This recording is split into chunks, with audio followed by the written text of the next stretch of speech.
All right, we get lots of questions when it comes to Ask the Expert, especially when Ottawa Physiotherapy and Sport Clinic are here, because people want to know what the heck is going on with what ails them. And we have a question via email, Nick, that I'm sure you can help somebody out with. And it has a little something to do with tennis elbow. Can we see that, please? I'm in pain with tennis elbow. How can you help? I'm wearing a brace, but with little relief. What is tennis elbow, first of all? Is that tendonitis? Pretty much. So you have this basically bone right at the tip of the elbow where all your tendons attach that actually extend your wrist. Right. So it's a pretty typical condition, especially in Ottawa, again, with the mousing and all that. Right.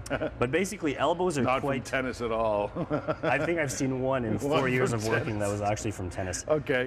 The tricky thing with tennis elbow is that typically it's not just one little thing that will aggravate it. Okay, so basically you can't just treat a tennis elbow by looking strictly at the elbow. Most tennis elbows that we see in the clinic, Janet, typically have also an origin coming from the neck. So I don't know if your neck has anything like bothering you up there. Yeah. But you'll see a lot of people, they come in initially and their elbow is hurting, but then you take a look at their range of motion in the neck, and they're bending perfectly fine one way, and then they can't go at all into the side that's hurting them. Really? Right. So there's a lot of input coming up from the nerves from higher up that go into the arm. And usually once something goes down in the chain, it's easier to hurt anything further down the chain. So for me to say, typically, you just treat the elbow aggressively with some stretching and some strengthening exercise.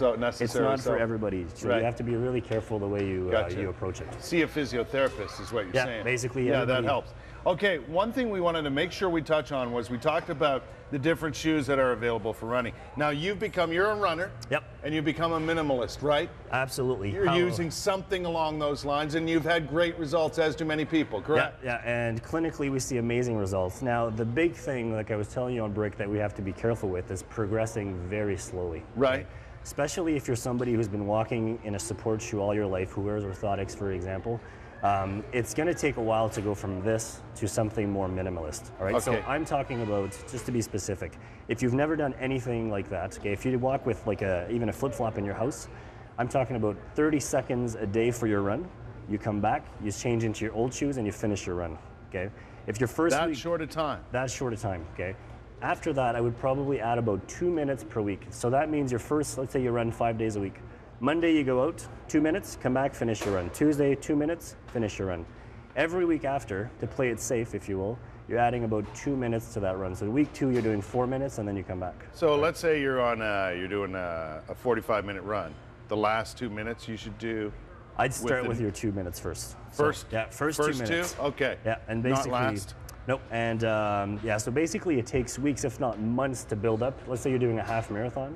It takes a long time to build up into doing something that's strictly minimalist. Right. Now, a good population to start into something like this is somebody who's never ran before, because that you haven't developed bad running habits. With a big shoe like this, you tend to try to strike your heel first. Right. It's so big. I mean, it's hard not to strike. Your body hasn't gotten those. Yeah. So if I got you, for example, Kurt, to run right now outside, barefoot, I guarantee you wouldn't be touching the ball of your heel right on the ground, because it's painful. You'd also be performing, by getting me to run, performing a large miracle. But you're right. If you develop your style, your running style with the minimalist shoe to begin with. Yeah, and naturally, I mean, as human beings, we're made to run, right? Evolution, the way we're made out. If you look at somebody running in the Amazon, for example, they're not striking heel to toe. They're going strictly mid-foot to forefoot, right? Which is what we look for in a runner. So basically, something like this will promote that good technique. But again, not this. No, you don't want to be landing on your heel in front of your hip. You want to be landing right underneath your hip on your forefoot. All right? So there's a big science to it. The mid to front part of your foot. Mid to foot, forefoot strike. So that puts a lot more stress on the Achilles tendon, of course. Yeah. Okay. So that's it's a different way to run. Absolutely. But it's very important that you go about it progressively, because then you'll be in a heap of trouble. Nick, we're out of time, man. Yep. But some good advice, and if people have questions about this and that progression, I'm sure you can help them, right? Yeah, absolutely. You can give us a call, send us emails. Yeah. We're there to help. 3 different locations for Ottawa Physiotherapy and Sport Clinic, as you can see in Barrhaven, Westboro, and Orleans. Give them a call and have a chat with someone, make an appointment, and go in and talk about your options. Be it an injury, be it something you're dealing with injury-wise, or some questions you might have about the proper footwear and posture when it comes to running. Nick, thanks for your time. Thank you, Kurt. Appreciate it.